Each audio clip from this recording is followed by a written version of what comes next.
Hey guys, today we are going to be looking at the rise of Japan and the start of World War II in the Pacific. So, for the past couple of days, here's the United States, and here's where we've been focused in Europe. You can see Germany there. Germany invaded France. The British got kicked out. Oh, sorry, my cat just ran up and walked across my keyboard. Anyway, you can see Germany here, France here. The British got kicked out of France, back into Britain, their little island here. And they stopped the Germans from invading their island of Britain. So the Germans right now are stalled in Germany. They own France, they own Poland, and Hitler is going to invade Russia next. But where we're focusing today is down over here in the Pacific Ocean. We're focusing on the island of Japan. Now, I'm going to change my map so we focus on the Pacific Ocean in the middle of the map, not the Atlantic, okay? So as you can see, this map puts the Pacific Ocean in the middle. This is the United States right here. This is us in New York, and over here is California. And in the middle of the Pacific Ocean is Hawaii. Keep this in mind. Hawaii is part of the United States and is going to be very important to this whole story. And on the other side of the Pacific Ocean is the island of Japan. And right next to Japan is Korea, and right over here is China. So, before we get into the story, we're going to look at the vocabulary real quick. The shogunate was the period from 1185 to 1868 in Japan, when the country was run by a military dictatorship.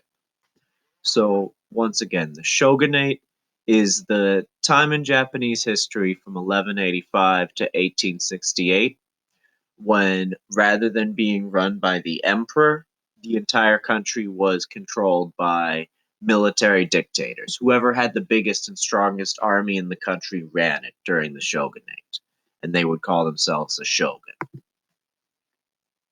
The next one is the Meiji Restoration. So that's the government in Japan following 1868, when the emperor took back power from the dictatorships that had run the kingdom since 1185. So the Meiji Restoration means the emperor is in charge. The shogunate means that the military dictatorship is in charge and the emperor has to take orders from them. All right. So we're going to look at Japanese imperialism. And remember, imperialism means taking over other countries to make yourself stronger. So, for years, Japan had fallen behind Europe in industrial and military might under the shogunate. So, you can see that right here. This is the shogun, the powerful warlord who runs Japan. And pretty much whoever had the biggest army could take over the job of shogun by taking power from the old shogun. And a shogun is kind of like the prime minister. You remember how we talked about how Winston Churchill really ran the country, even though the queen exists? Her job is kind of just to wave at people and say hi. That was like Japan right now. The shogun runs the country, and the emperor's only job is to sit there, say hi to everybody, and say yes to everything the shogun says. And the shoguns made rules that said everything in Japan needs to stay the exact way it was in the 1180s when they took power. So that meant that no countries, except for a very few ships from the Netherlands, from the Dutch countries, and from China, were allowed to come into Japan. No new technology was allowed, so no guns, no steam power, no trains, and everyone had to keep following the old customs. So you see everyone in the shogun's court in the 1880s still dressed the same, or sorry, in the 1860s still dressed the same way they were in the 1180s, and they were still using the same weapons. So if you can see here, there's actually a sword in this picture. This changed when the United States sent this man, Commander Perry, to open up Japan. And what Commander Perry did was, even though Japan said, we don't want anyone from any countries except the Netherlands and China coming here, and if you do, we're going to kick you out, he just took a whole fleet of American ships. They were called the Black Ships because they were painted black. And he sailed them into the middle of Japan. And he pretty much said, listen, you're either going to trade with me or I'm going to come in and you can't stop me. So you might as well let me in.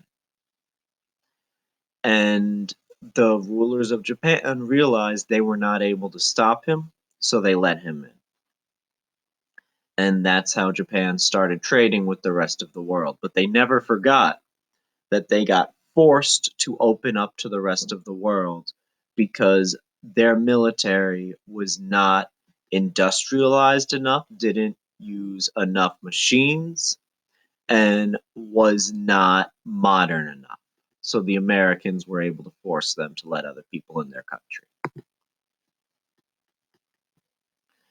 Under the Meiji Restoration, so after the shogunate can't keep out the Americans, the emperor manages to take power back from the shogun.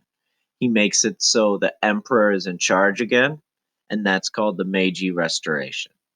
So under the Meiji Restoration, the emperor pushed Japan to study European advances and to use them for their benefit. So in the first picture where everyone was dressed in traditional outfits, in this one you can see that they're wearing more modern clothes, fewer robes, more pants and shirts, and they're using modern weapons like cannons and guns. All right. And Japan's army actually becomes so modern and so powerful that they win a war against Russia. So in 1905, Japan emerged as a world power by defeating Russia in the Russo-Japanese War. And this is a cartoon that's showing the end of the war. Russia lost and Japan won. And the United States is actually the country that helped make the peace agreement between Russia and Japan. It was our old friend Theodore Roosevelt who personally led the peace talks. He got a Nobel Prize for Peace for this, and he actually really liked Japan. He thought Japan was a good up and coming country, and he didn't trust Russia. So he made the terms of the peace better for Japan than he made them for Russia.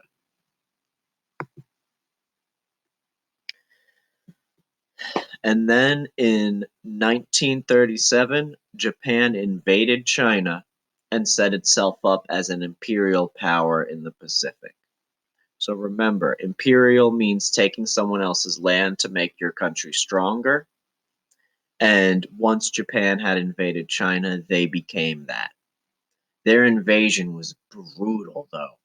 They murdered hundreds of people, honestly, thousands of people, in the most horrible ways possible. I'm not going to tell you too much about it. That's how bad it was. But it was called the Massacre of Nanking. And now, if we look at this map, we can see that Japan has taken over a huge part of China and a little bit of Thailand, too. And remember, when we look at the first map, who's right on the other side of the Pacific? And how do you think the United States feels about its neighbor Japan taking over a bunch of extra land? All right, that's it for today. I will talk to you guys again tomorrow. Take care.